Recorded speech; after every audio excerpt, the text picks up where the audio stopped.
दोस्तों नमस्कार, मैं श्री राजेश इंडोलॉजी के इस सत्र में आप सबका स्वागत है। आज की एक सबसे बड़ी खबर यह है कि पिछले 4 वर्षों से 2020 से लेकर अब तक भारत और चीन की सीमा, जिसे एलएसी के नाम से जानते हैं, उस पर जो दोनों देशों की सेनाएं आमने सामने खड़ी थी, वहां अब समझौता हो गया है और दोनों देशों के बीच सहमति बन गई है। देप्सांग और डेमचुक से 2020 की स्थिति में सेना चली जाएंगी और पेट्रोलिंग की व्यवस्था शुरू हो जाएगी। खबर यह ऐसे समय में आई है जब कि आज ही प्रधानमंत्री नरेंद्र मोदी ब्रिक्स में शिरकत करने के लिए रूस रवाना हो गए हैं। उम्मीद यह की जा रही है कि वहां चीन के राष्ट्रपति शी जिनपिंग भी मौजूद होंगे और दोनों नेताओं की मुलाकात भी हो सकती है। हालांकि अभी तक इसकी कोई आधिकारिक सूचना नहीं है कि प्रधानमंत्री नरेंद्र मोदी और शी जिनपिंग के बीच कोई वार्ता होगी या नहीं होगी, लेकिन ऐसा उम्मीद जताई जा रही है कि दोनों नेता की मुलाकात होगी, बातें होंगी। ठीक ऐसे समय में यह समझौता होता है, यह सहमति बनती है, तो इसके कई मायने हैं। आज की वीडियो थोड़ी लंबी हो सकती है क्योंकि हम इसके सभी आयामों पर चर्चा करेंगे, तो अंत तक बने रहिएगा। इसके दो कारण ये हो सकते हैं कि ब्रिक्स में जब दोनों नेता मिले तो एक सकारात्मक माहौल बना रहे और आगे की बातचीत में कोई खटास, कोई तल्खी जैसी स्थिति दोनों नेताओं के बीच न रहे और वे आगे की रणनीतियों पर खुलकर बात कर सकें। और दूसरी स्थिति यह है कि भारत तेजी से उभरती हुई अर्थव्यवस्था है या अपनी अर्थव्यवस्था पर कोई लगाम नहीं लगाना चाहता, तो उधर दूसरी तरफ चीन की अर्थव्यवस्था मंद पड़ी हुई है, वह बेकार के उलझनों में पड़कर अपनी अर्थव्यवस्था को मंद नहीं रहने देना चाहता और इस तरह के सीमाई विवादों से को सुलझाकर वह भारत के साथ संबंधों को बेहतर बनाकर ट्रेड को और बेहतर बना सके और अपनी अर्थव्यवस्था को गति दे सके। ये दो चीजें तो हुई ही, लेकिन अगर ये देखा जाए कि ये कोई अचानक से कोई बैठक नहीं हुई और अचानक से कोई सहमति नहीं बन गई। 2020 से लगातार ही दोनों देशों के बीच सैन्य कूटनीति से लेकर राजनयिक कूटनीति तक लगातार होते रहे हैं। किस्तों में डिसएंगेजमेंट होती रही है। अभी हाल की जो है वह लद्दाख के देप्सांग और डेमचुक में हुई है।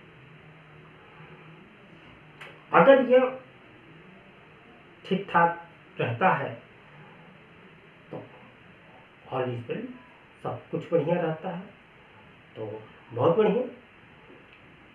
लेकिन कुछ विश्लेषकों का यह कहना है कि चीन पर इतनी जल्दी भरोसा करना उचित नहीं होगा।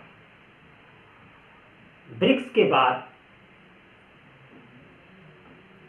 स्थिति में हो सकता है कि कोई बदलाव आए।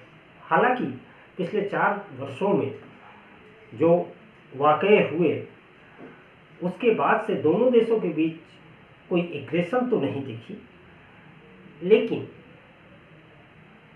इस तरह इसका समाधान निकलना भी पूरी तरह आश्वस्त नहीं करता है।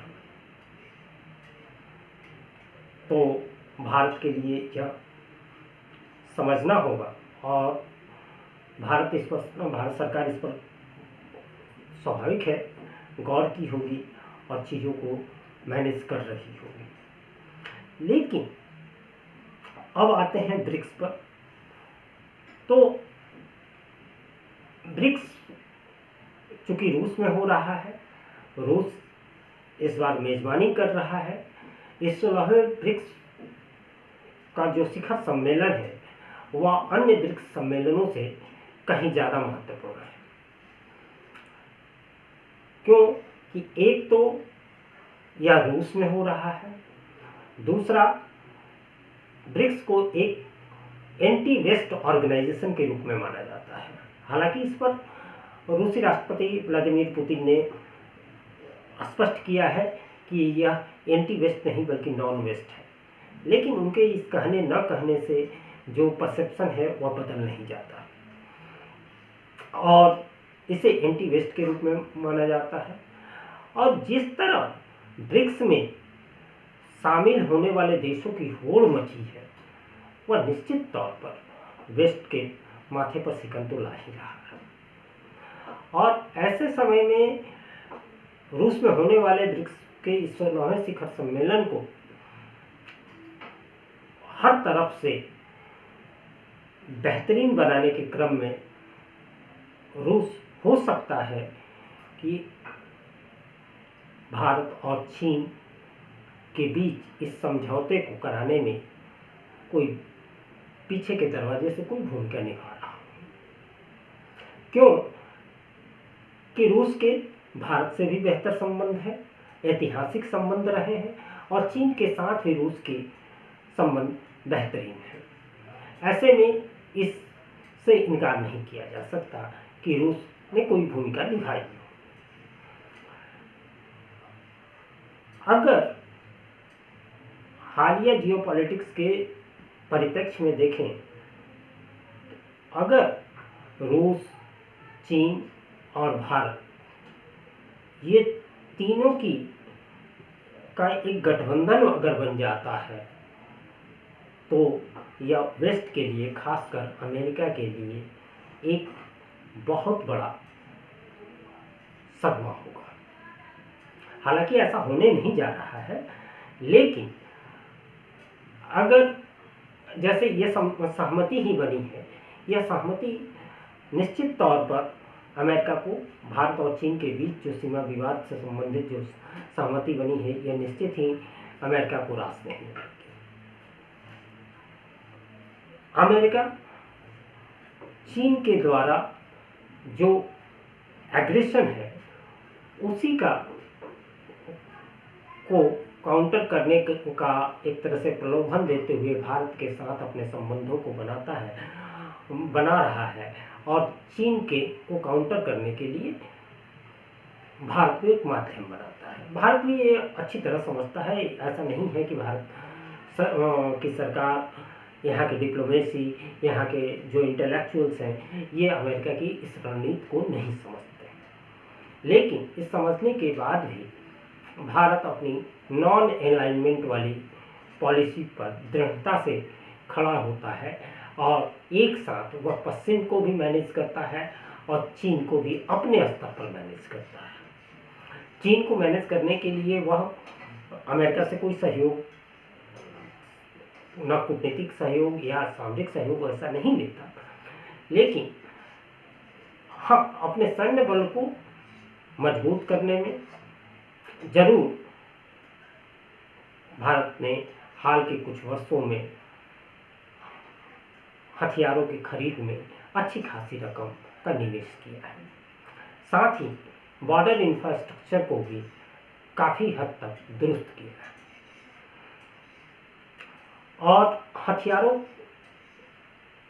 को खरीदने के मामले में अमेरिका की एक अच्छी भूमिका रही है। न केवल फ्रांस से बल्कि रूस और अमेरिका आज के दौर में भारत के हथियारों की ज़रूरतों की आपूर्ति करते हैं। अभी हाल ही में 31 प्रेडेटर ड्रोन की जो डील हुई है वो हुई है। उसके पहले फ्रांस से राफेल लिया गया, S-400 रसिया का है। तो इस तरह भारत ने चीन को देखते हुए अपनी सैन्य क्षमता को मजबूत किया है।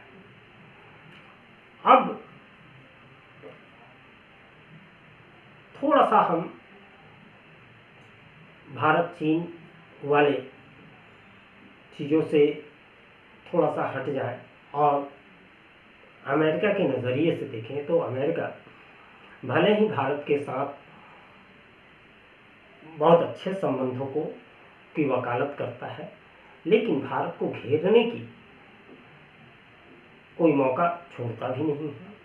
इसी के परिप्रेक्ष्य में गुरुपतवंत सिंह पन्नू का मामला हो या फिर कनाडा के कंधे पर हाथ रखकर निज्झर वाला मामला हो, इन दोनों चाल के माध्यम से वह भारत को घेरने की कोशिश करता है, लेकिन कनाडा वाला मामला तो उल्टे उसके लिए भारी पड़ गया। और जिस सॉफ्टिकेटेड अंदाज में गुरुपतवंत सिंह पन्नू की हत्या मामले को लेकर अमेरिका भारत के साथ जो कूटनीतिक स्तर पर बातचीत कर रहा है वो बड़ा सॉफ्टिकेटेड है, और भारत भी उसको उसी तरह से डील भी कर रहा है। साथ ही कनाडा को जैसे को तैसा का जवाब दिया, और यह कनाडा के लिए अप्रत्याशित था। उसे इसकी उम्मीद नहीं थी, क्योंकि वह अमेरिका के दिए हुए घोड़े पर सवार था। लेकिन अगर देखा जाए तो भारत के साथ अच्छे संबंध होने के बावजूद अमेरिका ये कभी नहीं चाहेगा कि भारत अपने सीमाओं की तरफ से पूरी तरह निश्चित हो जाए, सीमा सुरक्षा की तरफ से। कल या परसों आपने सुना होगा कि पाकिस्तान के एक वरिष्ठ सैन्य अधिकारी, जो भले ही फौज से रिटायर कर गए हों, लेकिन अब भी किसी न किसी रूप में वे पाकिस्तान के बड़े इदारे से जुड़े हुए हैं। उन्होंने परमाणु बम की धमकी दी। यह धमकी अनायास नहीं आता है, या इस तरह की धमकियों से भारत को हालांकि कुछ बिगड़ने वाला नहीं है। भारत का सरकार की तरफ से इस पर कोई प्रतिक्रिया तक व्यक्त नहीं की गई, लेकिन इस तरह माहौल जरूर गर्म होता है, माहौल जरूर बनता है। और यह माहौल बगैर दो कारण हो सकते हैं। इस फौजी अफसर के द्वारा दिए गए बयान के पीछे दो कारण हो सकते हैं। एक कि भारत ने एक तरह से पीओके को लेकर अपना एग्रेसिव रुख बहुत साफ कर दिया है। दूसरी तरफ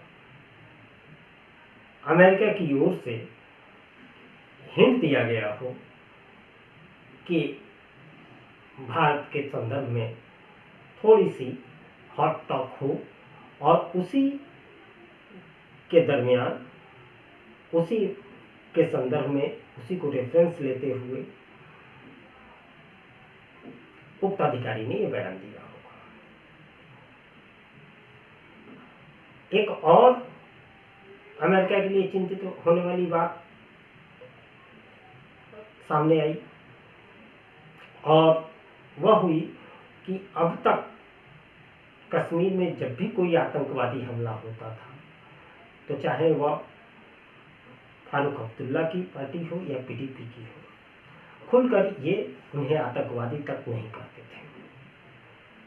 लेकिन न केवल उमर अब्दुल्ला, जो जम्मू कश्मीर के मुख्यमंत्री हैं, उन्होंने इन्हें उग्रवादी मिलिटेंट के रूप में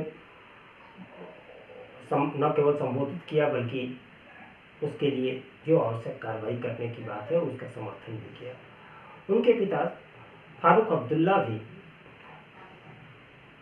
स्पष्ट लहजों में उन्होंने कहा कि पिछले 78 वर्षों से 77 वर्षों से पाकिस्तान कश्मीर को तोड़ने की कोशिश कर रहा है, पाकिस्तान में मिलाने की कोशिश कर रहा है, अब तक नहीं मिला पाया तो अब क्या मिला पाएगा। अब उसकी स्थिति ऐसी नहीं है और जम्मू कश्मीर भारत का अंग है।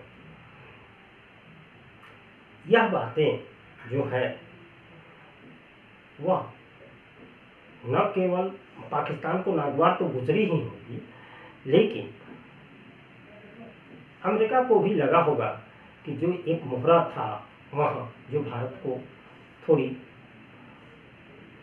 उंगली कर सकता था, वह भी अब उसके हाथ में नहीं रहा।